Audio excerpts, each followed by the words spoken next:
probably some of these developing countries are not testing enough, so the numbers are not really accurate.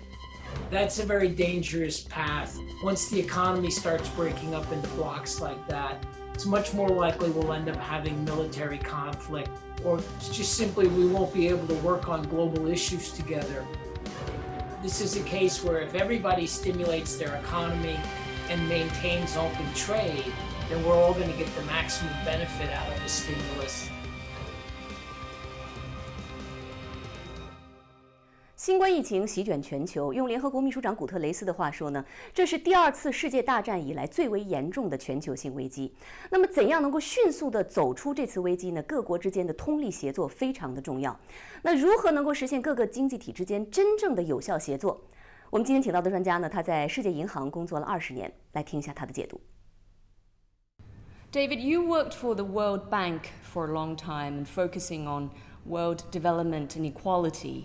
How do you evaluate this pandemic, its impact on the world economy?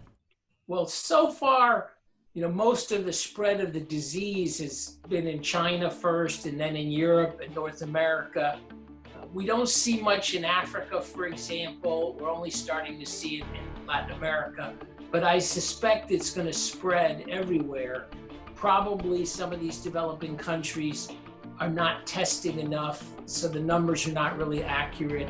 So unfortunately, I think we'll probably see a very serious public health crisis in the developing world. That's a little speculative, but that seems likely. What we can be sure of is the recession in the United States and Europe.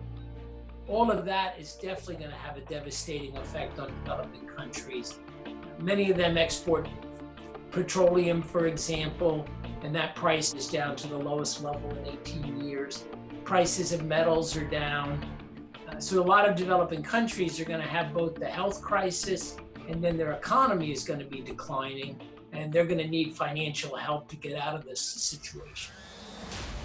How can we avoid the risks of running the world economy into a long-term recession? What can different countries do to collaborate in order to recover quickly from the pandemic? Right. So in this kind of situation, I think first we need better cooperation on the public health side. The wealthy countries have to help the poorer countries with their public health effort. And then on the economic side, we definitely need stimulus all around. This is a case where if everybody stimulates their economy and maintains open trade, then we're all going to get the maximum benefit out of the stimulus. And you've got two risks. First, you could have a free rider, meaning you could have some economy that doesn't stimulate. They just take advantage of the world stimulus. They export more. They build up an export surplus. I think the world would be pretty negative about that kind of mercantilist behavior. There's also a risk that countries will not do such a good job with the stimulus. It's nice to throw a lot of money at the problem, but you can do it in a way that's more efficient, that targets immediate needs, or you can finance white elephants or very slow developing projects. So, I think we need large amounts of stimulus and we need to keep an open trading system. Both of those are really important.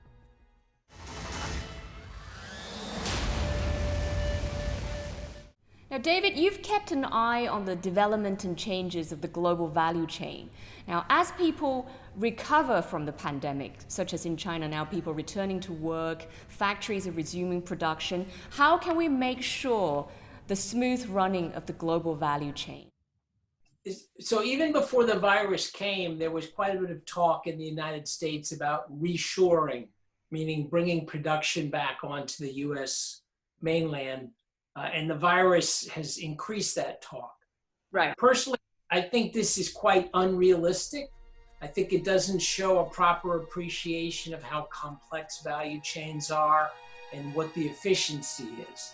Even the biggest countries like China and the US, if you try to produce everything in your country, you will reduce people's income very substantially.